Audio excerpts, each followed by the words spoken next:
पहले लेपर्ड और चैलेंजर जैसे टैंक, फिर यूरेनियम वाले टैंक के शेल, फिर ब्रिटिश स्टॉर्म शैडो मिसाइल। रूस यूक्रेन युद्ध की प्रयोगशाला में रूस को मात देने के लिए नेटो देश कई प्रयोग कर चुके हैं। पिछले कुछ दिनों से आप एक नए हथियार का नाम सुन रहे हैं और वो है क्लस्टर बम।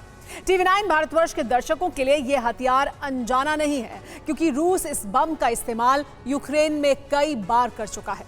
अब अमेरिका से क्लस्टर बम यूक्रेन पहुंचा है। सवाल यह है कि यूक्रेन को इस बम से रूस के हौसले पस्त करने में कितनी मदद मिलेगी। क्या यह बम गेम चेंजर साबित होगा या फिर क्लस्टर बम यूक्रेन की बर्बादी की ही वजह बन जाएगा?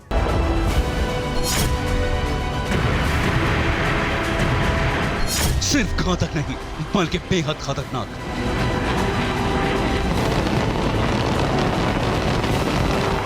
इतना डेंजरस कि 120 देशों ने इस बम को बैन किया हुआ है।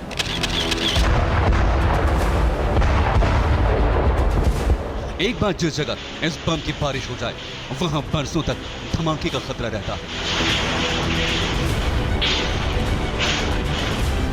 और अब इसी खतरनाक बम से लैस हो चुका है यूक्रेन। अमेरिका से बमों की पहली खेप पहुंचाई जा चुकी है।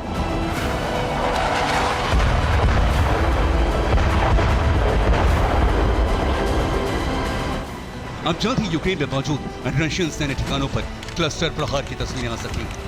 अब सवाल है, क्लस्टर बम प्रहार का बदला रूस कैसे लेगा?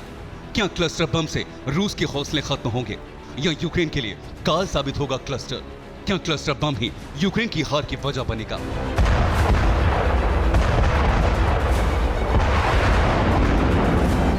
अंजाम क्या होगा, इसके संकेत पुतिन ने दे दिए हैं। क्लस्टर पर पुतिन ने एक इंटरव्यू में चुप्पी तोड़ी है।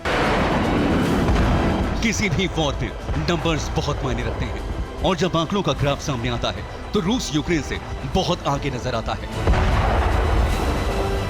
पुतिन ने चेतावनी दे दी है कि रूस के पास क्लस्टर बम की कमी नहीं है।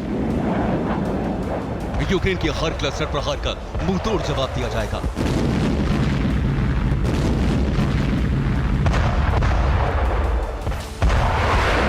अब क्लस्टर बम के यूक्रेन आने के 3 असर आपको बताते हैं। क्लस्टर आने का पहला अंजाम पुतिन क्लियर कर चुके हैं और वो ये कि रूस को क्लस्टर बम के इस्तेमाल की खुली छूट मिल जाएगी। दूसरा अंजाम क्लस्टर से निकलने वाले टर्न हैं, यानी वो बॉम्बलेट्स जिसमें विस्फोट नहीं होगा और वो जमीन में धंसे रहेंगे। तीसरा अंजाम ये होगा कि रूस और भी घातक और प्रतिबंधित हथियारों से हमले शुरू कर देगा।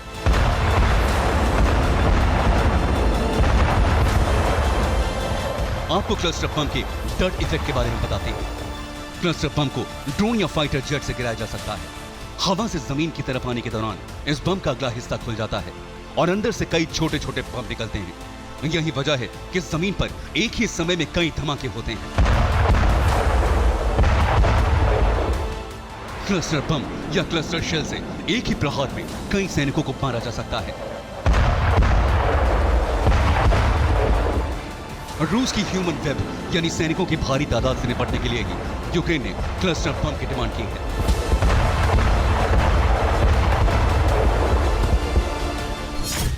क्लस्टर बम से निकलने वाले बॉम्बलेट्स जमीन पर आते हैं, लेकिन ये जरूरी नहीं कि क्लस्टर बम से निकला हर छोटा बम फट ही जाए। कई बॉम्बलेट्स गिरने के बाद सालों तक मिट्टी में धंसे रहते हैं। रेड क्रॉस के मुताबिक क्लस्टर बम के 10 से 40% छोटे बम फटते नहीं हैं। इसे डर्ट रेट कहते हैं। बाद में बाइंस की तरह इंसान या किसी गाड़ी के संपर्क में आने से फट जाते हैं।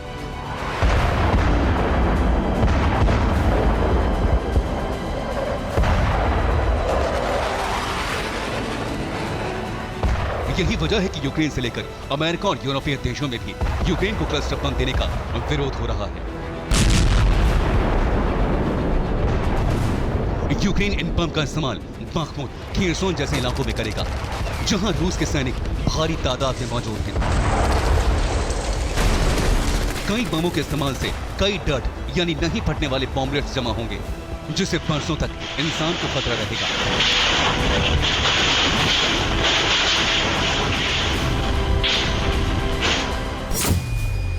हालांकि अमेरिका का दावा है कि उसके क्लस्टर बम का डर्ट रेट कम है। अमेरिका का दावा है कि उसके क्लस्टर बम का डर्ट रेट सिर्फ 2.35% है, जबकि रूस के क्लस्टर बम का डर्ट रेट यानी नहीं फटने वाले बॉम्बलेट्स का 30 से 40% है। अब अमेरिका के क्लस्टर बम के बॉम्बलेट्स भले ही अच्छे हैं, लेकिन अंदाजा लगाइए कि क्लस्टर वॉर शुरू हुआ तो क्या होगा। अमेरिका खुद कह रहा है कि रूस क्लस्टर बम का डेथ रेट 30 से 40% है। अब रूस क्लस्टर बम का इस्तेमाल यूक्रेन में ही करेगा। ऐसे में अंदाजा लगाना मुश्किल नहीं कि यूक्रेन की जमीन पर ऐसे कितने बम जमा हो जाएंगे जो भविष्य में कभी भी फट सकते हैं। ऐसे में डर है कि क्लस्टर बम से युद्ध की शुरुआत के कुछ ही दिन बाद यूक्रेन बारूद का रेगिस्तान बन जाएगा।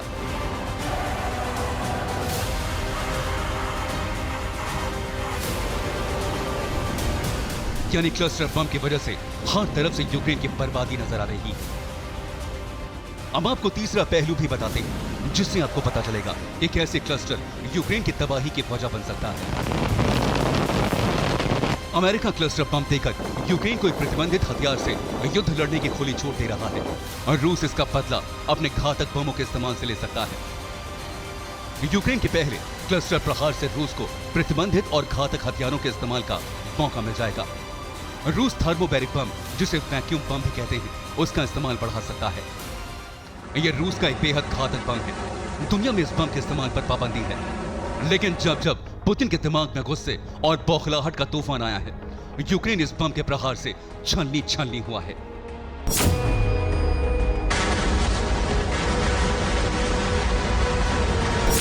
ये बम जहां भी गिरता है, आसपास मौजूद इंसान और तमाम जीव तड़प कर दम तोड़ देते हैं।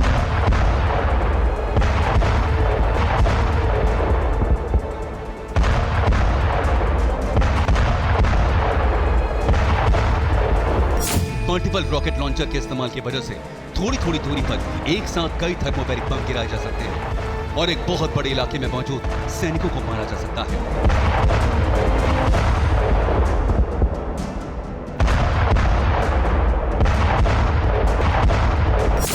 और रूस केमिकल वेपन का इस्तेमाल भी शुरू कर सकता है और रूस फास्फोरस बमों का भी इस्तेमाल बढ़ा सकता है।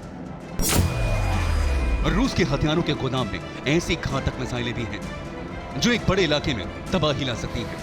रूस ने अब तक बहुत बड़े हथियारों का इस्तेमाल नहीं किया, लेकिन केमिकल और प्रतिबंधित हथियारों के इस्तेमाल की शुरुआत हो गई तो यूक्रेन में इससे मुकाबले का कोई इंतजाम नहीं है।